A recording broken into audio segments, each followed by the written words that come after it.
రమ రమణ రార రమ రమణ రార ఓ రమ రమణ రార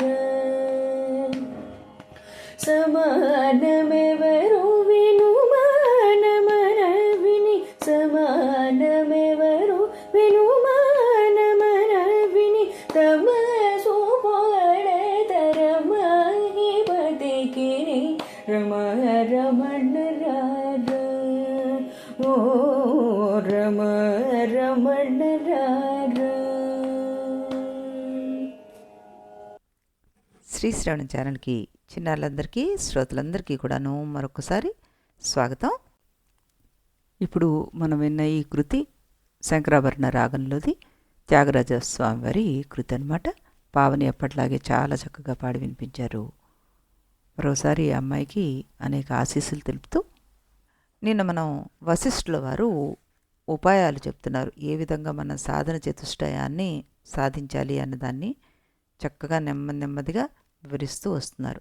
అందులోనే ఆయన మనకి రాముడితోటి చేసిన సంవాదంలో ప్రతి చోట ఆయన వేసిన ప్రశ్నలకి చక్కటి సమాధానాలు చెప్తూ ప్రతిదీ పురుష ప్రయత్నమే, ఎవరి పురుష ప్రయత్నం వాళ్ళు చేస్తుంటారు, ఎవరిది ఎక్కువ బలవంతరమైనదైతే అది ఫలిస్తుంది అంటూ చక్కగా చెప్పుకుంటూ వచ్చారు. ఇప్పుడు ఆయన ఇంకా రాముడితో చెప్తున్నారు. ఏమని? రామ, చెప్పిందే మళ్ళీ చెప్తున్నానని నువ్వు అనుకోకు.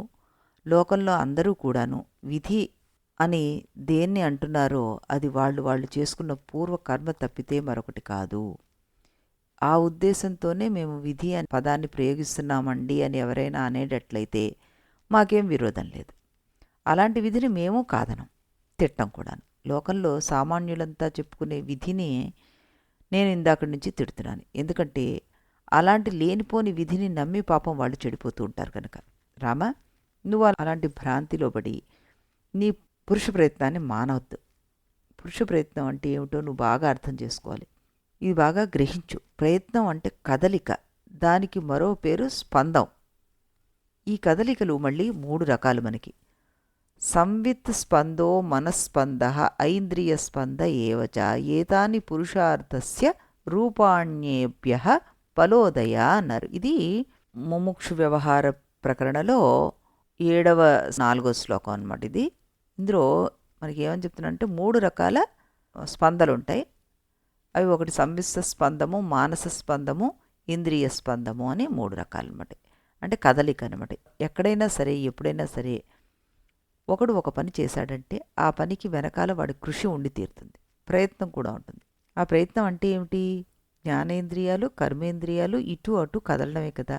దీన్నే నేను ఇంద్రియ స్పందం అంటున్నాను. ఇంద్రియాలను కదల్చడం అంటే ఇష్టం వచ్చినట్లు గంతులు వేయడం కాదు కదా. తాను అనుకున్న పని జరిగేట్లుగా ఇంద్రియాలని కదపాలి. ఒక చిత్రకారుడు మంచి చిత్రం గీయాలనుకుంటున్నాడు అనుకోండి. అతడు ఏ చిత్రం గీయాలనుకున్నాడో దానికి అనుగుణంగా వాడి ఇంద్రియాలు కదలాలి. అంటే ఆ ఇంద్రియాల కదలికల వెనక ఒక కోరిక ఉందన్నమాట. ఆ కోరిక ఏమిటి? ఈ వస్తువు నాకు కావాలి, లేదా ఈ పని నాకు కావాలి అనే ఆలోచనే కదా కోరిక అంటే. కనుక కోరిక అంటే మనస్సులో కదలిక. దీనినే నేను మానసిక స్పందం అన్నారు ఎవరు? వశిష్ఠుల వారు. తర్వాత ఏం చెప్తున్నాడు? ప్రపంచంలో ఎవడికైనా దేనివల్ల కోరిక పుడుతుంది చెప్పండి? నాకు ఫలానా వస్తువు వల్ల లేక ఫలానా పని వల్ల సుఖం కలుగుతుంది అనే జ్ఞానం వాడికి కలిగితే ఆ జ్ఞానం వల్ల వాడికి ఆ వస్తువు మీద కోరిక పుడుతుంది. ప్రపంచంలో అనేక రకాల జ్ఞానాలు ఉండగా వీడికి ఈ క్షణంలో ఈ జ్ఞానం బయటకు వచ్చిందనమాట. ఫలానా వస్తువు నాకు అనుకూలిస్తుందనే జ్ఞానం ఇప్పుడు కలిగిందనమాట. ఇది వాడికున్న జ్ఞానాలలో ఒక కదలిక. అందుకే నేను దీన్ని సంవిత్ స్పందం అన్నాను. సంవిత్ అంటే జ్ఞానం, సంవిత్ స్పందం అంటే జ్ఞానంలో కలిగిన కదలిక అని. ఇప్పుడు అర్థమైందా? మనకి 3 స్పందలు ఎందుకుంటాయి అన్నది. ఒక క్రియ వెనకాల ప్రయత్నం ఉంటుంది, దాని వెనకాల ఒక కోరిక ఉంటుంది. ఆ కోరిక మనకి ఎప్పుడు కలుగుతుందంటే దాని మీద మనకి ఒక జ్ఞానం ఉంటే కలుగుతుంది. ఇది ప్రతి చోట మనకి ఉండి తీరాల్సిందే. అలా ఉంటేనే చివరికి ప్రత్యక్షమైనదే క్రియ కింద ఏర్పడుతుంది. అదే మనం చేసే క్రియ అన్నమాట. ఈ చెప్పుకోవడంలో వెనక్కి వెనక్కి వెళ్ళి చెప్పుకున్నాం. నిజంగా అవి ఉండే వరుస మాత్రం మొదట మనకి జ్ఞానం వస్తుంది, దాని తర్వాత దాని మీద ఇచ్ఛ వస్తుంది, అంటే అది ఏంటో తెలుస్తుంది, ఆ తర్వాత దాని మీద కోరిక కలుగుతుంది, ఆ తర్వాత మనం దాన్ని సంపాదించడానికి ప్రయత్నం చేస్తాం. ఆ ప్రయత్నం చేసే ఏదైతే ఉంటుందో అదే క్రియ. వీటినే శాస్త్రజ్ఞులు జ్ఞాన ఇచ్ఛ ప్రయత్న క్రియలు అని పిలుస్తున్నారు. వీటినే సంవిత మానసిక ఇంద్రియ స్పందాలని, వాటి ఫలితాన్ని క్రియ అని పిలుస్తున్నారు. అలా ప్రతిదానికి స్పందం అని పేరెందుకు పెట్టారంటే, ప్రపంచంలో ఏ పనైనా సరే దాని యొక్క అసలు స్వరూపం స్పందమే.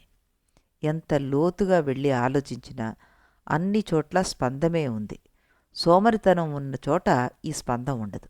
కనుక ప్రతి సాధకుడు సోమరితనాన్ని వదిలి ఈ స్పందాన్ని ఆశ్రయించాలి. ఈ మాట స్పష్టం కావడం కోసమే నేను పేర్లన్నీ పెట్టాను. లౌకిక ఫలితాలు కావాలన్నా ఈ స్పందమే కావాలి, పారలౌకిక ఫలితాలు కావాలన్నా ఈ స్పందమే కావాలి. కనుక పురుష ప్రయత్నం అనే దాని యొక్క మూల రూపం ఈ స్పందమే. సోమరితనం దీనికి పరమ విరోధి.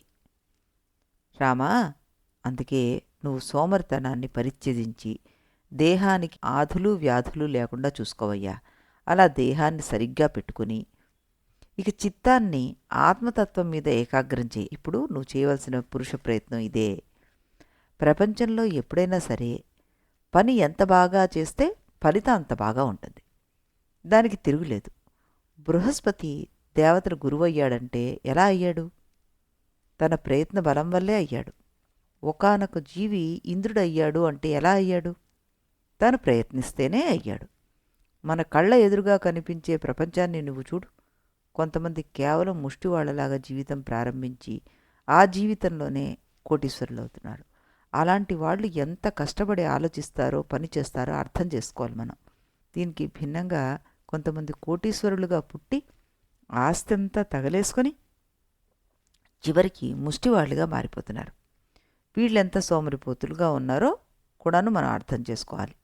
దీన్ని బట్టి పురుష ప్రయత్నం ఎంత ముఖ్యమో మనకు తెలుస్తుంది కదా రామా.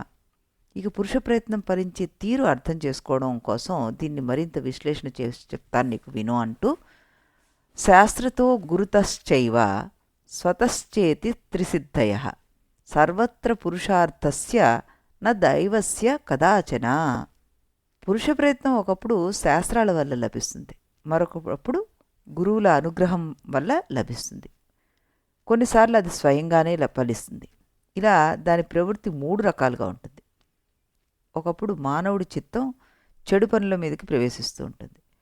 అప్పుడు శాస్త్రజ్ఞానం వచ్చి అడ్డుపడుతుంది. వాడు చదువుకున్న శాస్త్రాల్లో వాక్యాలను గుర్తు తెచ్చుకొని తన దురభ్యాసాల వల్ల రాబోయే కష్టాలను గ్రహించి వాటిని పట్టుకుని బలవంతాన తన మనస్సును నిగ్రహించుకుని మంచి మార్గంలోకి తిప్పుకుంటాడు. శాస్త్రాల వల్ల పురుష ప్రయత్నం ఫలించే తీరు ఇదే. శాస్త్రాల్లో అనేక విషయాలు, వాటిలో ఏది ఉత్తమమో, ఏది నీకు మిక్కిలి అనుకూలమో, నీకు లక్ష్యాన్ని సాధించుకునేందుకు ఏది సులువు మార్గమో ఈ కిటికల్ని బోధించేవారే గురువులు. వారు చెప్పినట్లుగా నీ ప్రయత్నం సాగిస్తే ఫలితం త్వరగా మరింత పుష్టిగా లభిస్తుంది. పురుష ప్రయత్నం గురువుల ద్వారా ఫలించే విధానం అంటే ఇదే. శాస్త్రాలు గురువులు ఎన్ని చెప్పినా చెప్పింది చెప్పినట్టు కష్టపడి ఆచరించవలసిన వాడివి నువ్వే. నువ్వెంత చురుగ్గా పనిచేస్తే ఫలితం అంత చురుగ్గా వస్తుంది. పురుష ప్రయత్నం స్వయంగా ఫలించే విధానం ఇదేనయ్యా రామయ్య. రామ, నేను ఈ పురుష ప్రయత్నాన్ని నమ్మి నాకు కావలసిన ఫలితాలన్నింటినీ పొందాను. అంతేగాని ఈ విధి అని చెప్పుకుంటున్నారే, దాని బలం వల్ల మాత్రం నేను ఒకటి కూడా పొందలేదయ్యా. చెప్పి ఒక నిమిషం ఆగి, అయితే లోకంలో విధి అనే మాట ఎందుకు వచ్చింది అసలు అని నువ్వు అడిగేస్తావేమో. దానికి సమాధానం చెప్పేస్తాను విను అంటూ, దైవమాశ్వాసన మాత్రం దుఃఖే పేలవ బుద్ధిషు. గుండె బలం లేని మనుషులకు దుఃఖాలు వచ్చిపడ్డప్పుడు వారికి ఉన్న మతి కూడా పోతూ ఉంటుంది. అలాంటి తేనిక మనుషును ఓదార్చడం కోసం విధి అనే మాట పుట్టింది. అంతేగాని విధి అనేది సత్యవస్తువు కాదు. రామ, మానవులు తమ అనర్థాలను ఆపదలను తాము చేసే పనుల వల్లే తాము తెచ్చుకుంటున్నారు. అంటే వాళ్ళు చేసే పనుల వల్ల వాళ్ళే తెచ్చుకుంటున్నారు. అలాంటి పిచ్చి పనులు చేయడానికి కూడా పురుష ప్రయత్నం చేస్తుంటారు. అలాంటి ప్రయత్నాన్నే ఉన్మత్త చేష్ట అంటూ ఉంటాం. దీన్ని పౌరుషం అని పురుష ప్రయత్నం అని పిలవకూడదు మనం. ఇలాంటి పిచ్చి పనులు చేసి కష్టాన్ని కొని తెచ్చుకుని, దుఃఖాన్ని కొని తెచ్చుకుని, అనర్థాలని కొని తెచ్చుకునే వాటికి మనం పురుష ప్రయత్నం అని అనకూడదు. అది ఉన్మత్త చేష్ట అనాలి.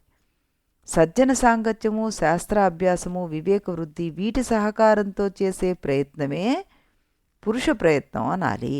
అది సత్ఫలితాలను ఇస్తుంది. అంటే పాజిటివ్గా వెళ్ళే మార్గం ఏదైతే మనం ఎంచుకుంటామో అది పురుష ప్రయత్నము. నెగిటివిటీలోకి వెళ్ళే మార్గాన్ని ఉన్మత్త చేష్టలు అంటూ ఇక్కడ ప్రస్తుతించారు. గురుసేవ చేస్తూ శాస్త్రాధ్యయనం చేసిన కొద్దీ జ్ఞానం పెరుగుతూ ఉంటుంది. చదివే పాఠాలను అభ్యాసం చేస్తున్న కొద్దీ జ్ఞానం ఇంకా పెరుగుతుంది. జ్ఞానం పెరిగే కొద్దీ పురుష ప్రయత్నం పెరుగుతుంది. పురుష ప్రయత్నం పెరిగిన కొద్దీ ఫలితం పెరుగుతుంది. రామ, నువ్వు ఈ పురుష ప్రయత్నాన్ని ఆశ్రయించు అని చెప్పి ఇంకేం చెప్తున్నారు ఆయన? కొంతమంది అన్నీ దైవమే చూసుకుంటుంది, అన్నీ విధి ప్రకారమే నడుస్తాయి అని వాదిస్తూ ఉంటారు. అలాంటి వాళ్ళు దైవాన్ని నమ్మి నిప్పుల్లో దూకితే బాగుండును. మరి ఆ పని ఎందుకు చేరువారు? ఈ దైవవాదన చేసేవారికి ఏ పూజలు, పునస్కారాలు, అనుష్ఠాలు ఇవేవి అక్కర్లే. వాళ్ళకి అన్నీ దైవమే చూసుకుంటుంది, పుణ్యలోకాలని దైవమే ఇస్తుంది.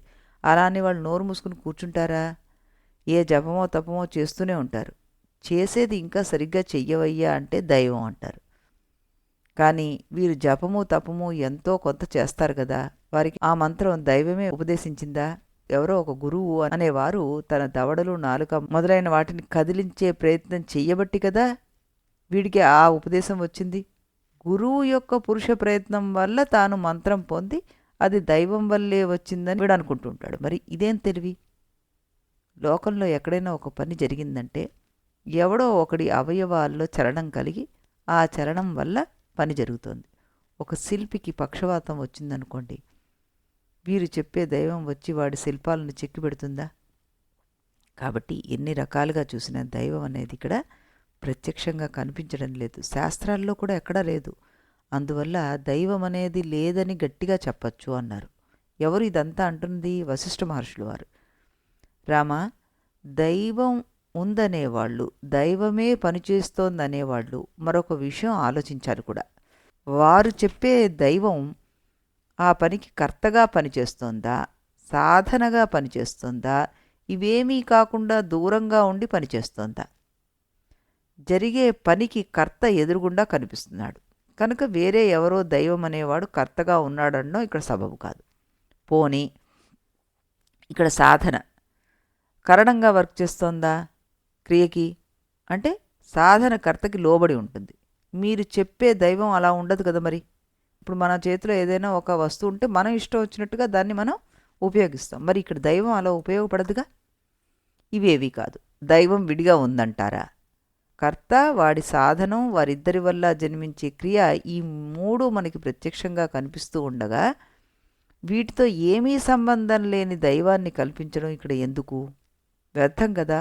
అందువల్ల తార్కికంగా చూసుకున్నా సరే దైవం అనేది కల్పించడం ఇక్కడ పొరపాటు. అప్పుడు రాముడు ఒక ప్రశ్న సంధించారు వశిష్ఠుల వారికి. గురుదేవా, ఇద్దరు విద్యార్థులు ఒకే గురువు దగ్గర చదువుకుంటున్నారు. ఇద్దరూ తెలివైన వాళ్లే, మంచివాళ్లే, గురువుకి ఇద్దరూ కావలసిన వాళ్లే. కానీ ఒకడికి శాస్త్రం బాగా వంటుపడుతోంది, ఇంకొకడికి అంతగా పట్టట్లేదు. అన్నీ సమానంగా ఉండి కూడా శాస్త్రం పట్టడంలో తేడా ఎందుకు వస్తుంది? కనుక దానికి ఏదో ఒక కారణం చెప్పాలి కదా. ఆ కారణమే దైవం అని భావిస్తున్నారేమో. అలానే ఎందుకు అనుకోకూడదు మీరు అని అన్నట్ట. అప్పుడు వశిష్ఠుల వారు చక్కటి ప్రశ్న వేశారు. రామ, చూడు, అన్నీ సమానంగానే ఉన్నాయి, చదువు మాత్రం సమానంగా రావట్లేదు. దీనికి కారణం మనకు అర్థం కావడం లేదు. అలాంటప్పుడు ఏదో ఒక కారణాన్ని కల్పన చేసి చెప్తున్నాం. ఏమిటయ్యా అంటే దైవం అనే ఒక కారణం అంటున్నాం. ఒకడికి అనుకూలించి రెండో వాడికి అనుకూలించలేదు అనే కదా. అంతేకాదు, తెలియని దాన్ని కల్పించేటప్పుడు యుక్తియుక్తంగా కల్పించాలి. పూర్వం చేసుకున్న కర్మ సరిగా లేదు కనుక వాడికి విద్య సరిగా రాలేదని చెప్తే ఆ మాట యుక్తియుక్తంగా ఉంది. ఎందుకంటే పూర్వకర్మ అనబడేటటువంటి ఈ కారణం ఒకానొక సమయంలో ఒకానొక ప్రదేశంలో ఉండి ఉందన్నమాట. ఆ ఉన్నదాన్నే మనం ఇక్కడ కారణంగా కల్పన చేస్తున్నాం. దీనికి శాస్త్ర ప్రమాణము ఉంది. దైవవాదులు దీన్ని వదిలేసి దైవాన్ని కారణంగా కల్పిస్తున్నారు. ఆ దైవం ఎక్కడుంది, ఎప్పుడుంది, దానికి ఏ శాస్త్ర ప్రమాణం ఉంది అని అడిగితే వారి దగ్గర సమాధానం ఉండదు. కనుక నువ్వు చెప్పిన ఉదాహరణలో కారణాన్ని కల్పించడం కోసం దైవాన్ని తీసుకురావడం అర్థహీనం. మరో విషయం కూడా ఉంది సుమా ఇక్కడ. ఒకవేళ దైవం ఉందనే అనుకుందాం, ఆ దైవమే మొదటి విద్యార్థికి సహకారం చేస్తోంది అని కూడా అనుకుందాం. లోకంలో సహకారం చేసేవాడికి సహకారం పొందేవాడికి ఏదైనా సంబంధం ఉండాలి కదా. ఇక్కడ సహకారం పొందేవాడు విద్యార్థి, వీడు మూర్తుడు, అంటే వీడికి ఒక ఆకారం ఉంది. వాళ్ళు చెప్పే విధి అమూర్తం, అంటే ఆకారం లేదు దానికి, ఆకాశం లాంటిది అది.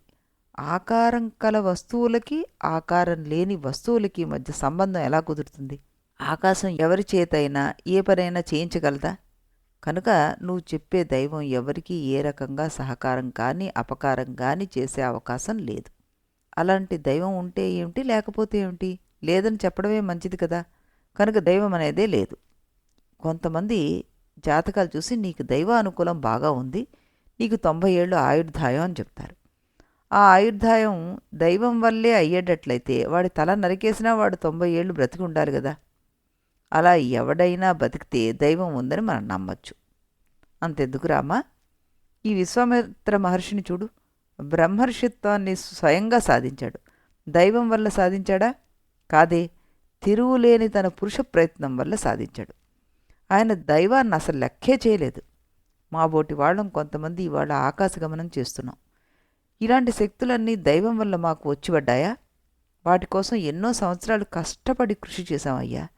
ఆ కృషి ఫలితంగా ఇవాళ ఈ విద్యలన్నీ మాకు తెలిసాయి. ఇలా ఎన్నో ఉదాహరణలు చెప్పుకోవచ్చు.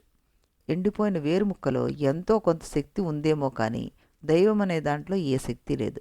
సకల కారణ కార్య వివర్జితం నిజ వికల్ప వశాదుపకల్పితం త్వమనపేక్ష హీ దైవమస్మనయం శ్రేయశుభాషయ పౌరుషముత్తమం. రామా, ఈ దైవానికి కారణం లేదు, కార్యం లేదు.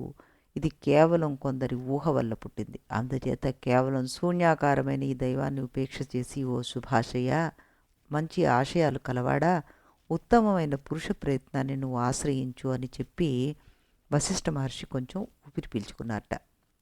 ఆ తర్వాత రాముడు ఆయన ఊపిరి పీల్చుకునే సమయంలోనే ఒక గడ్డురాయి వంటి ఒక ప్రశ్నను వదిలారు. ఆ ప్రశ్న ఏంటి, దానికి సమాధానంగా వశిష్ఠుల వారు ఏం చెప్తున్నారు, ఈ విషయాన్ని మనం రేపటి ఎపిసోడ్లో చెప్పుకుందాం. రేపు ఇదే సమయానికి ఇదే ఛానల్లో మరొక కీర్తనతోటి రాముణ్ణి స్తుతి చేస్తూ మళ్ళీ కలుద్దాం.